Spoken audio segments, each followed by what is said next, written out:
World cup के दौरान team India के इर्द गिर्द माथे पर कुमकुम लगाए हुए एक सांवले रंग के आदमी को बहुत लोगों ने नोटिस किया होगा।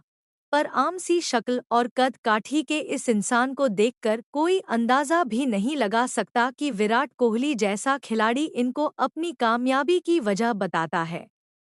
इसी वर्ल्ड कप में रोहित शर्मा ने जब पैट कमिंस जैसे तेज गेंदबाज को घुटने पर बैठकर स्टेडियम की छत पर छक्का मारा तो कई पुराने दर्शकों को वो दौर याद आया होगा जब भारतीय खिलाड़ियों की सबसे बड़ी कमजोरी तेज गेंदबाजी हुआ करती थी। पर आज हम भारतीय क्रिकेट के ऐसे दौर में हैं जहां ऋषभ पंत भी जेम्स एंडरसन जैसे गेंदबाज को रिवर्स स्वीप ऐसे मारते हैं जैसे दाल चावल का निवाला हो। इंडियन बैट्समैन फास्ट बॉलिंग के सामने आज अचानक से बेखौफ नहीं हुई है, बल्कि इसके पीछे एक इंसान की 11 साल की मेहनत का कमाल है। इस आदमी का नाम है डी राघवेंद्र। प्यार से इंडियन प्लेयर्स इन्हें रघु बुलाते हैं।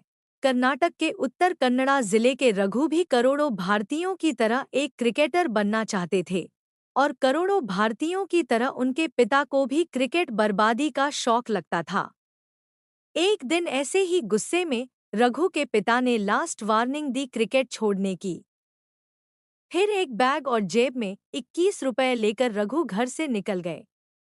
एक हफ्ते हुबली के बस स्टैंड पर सोए। वहां से जब पुलिस ने भगाना शुरू किया तो रघु भागकर एक मंदिर में रहने लगे, पर वहां भी ज्यादा दिन ठिकाना बना नहीं। फिर वहां से निकलकर उन्होंने एक शमशान में अपना ठिकाना बनाया और वही 4.5 साल तक एक टूटे कमरे में रहते रहे। भूखे पेट भी रघु को यही लगता कि अब क्रिकेटर बनकर ही घर जाएंगे, पर उनके सपने को भूख तो नहीं तोड़ पाई। पर एक हादसे में उनका दायां हाथ टूट गया।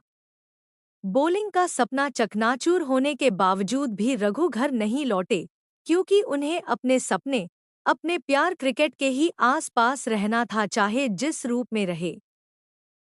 हुबली में ही वो दूसरे क्रिकेटर्स को बॉलिंग प्रैक्टिस कराने लगे। फिर एक दोस्त के कहने पर बंगलोर गए। वहां कर्नाटक क्रिकेट इंस्टीट्यूट में क्रिकेटर्स को प्रैक्टिस कराते हुए ऐसे ही एक दिन वो जवागल श्रीनाथ की नज़र में आ गए।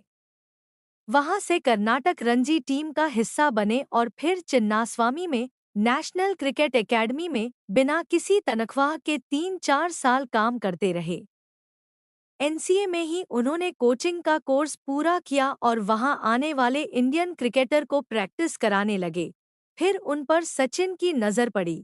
सचिन को समझ आया कि प्रैक्टिस कराना रघु के लिए काम नहीं बल्कि जुनून है।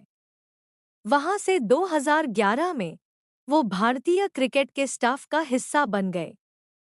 उसी दौरान रोबो आर्म नाम के एक इक्विपमेंट से क्रिकेटर्स प्रैक्टिस करते थे। रघु ने इस रोबो आर्म से गेंद फेंकते में बहुत महारत हासिल कर ली।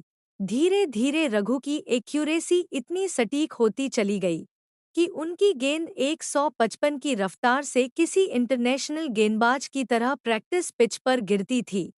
रघु ही वो वजह है जिनकी 145 से 155 की रफ्तार वाली गेंदों पर प्रैक्टिस करके भारतीय खिलाड़ियों को मैच में 135 से 145 की स्पीड वाले बॉलर मीडियम पेसर लगते हैं।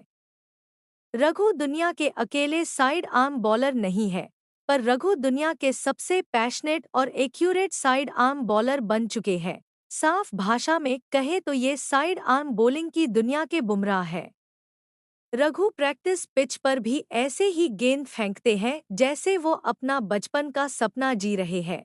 ये उनका जुनून ही था कि 2023 के वर्ल्ड कप में जब ओस की वजह से खिलाड़ियों के जूते में मिट्टी भर जा रही थी तो रघु एक ब्रश लेकर बाउंड्री के पास खड़े हो गए और हर ओवर के बाद वो खिलाड़ियों के जूते से मिट्टी साफ करने लगे।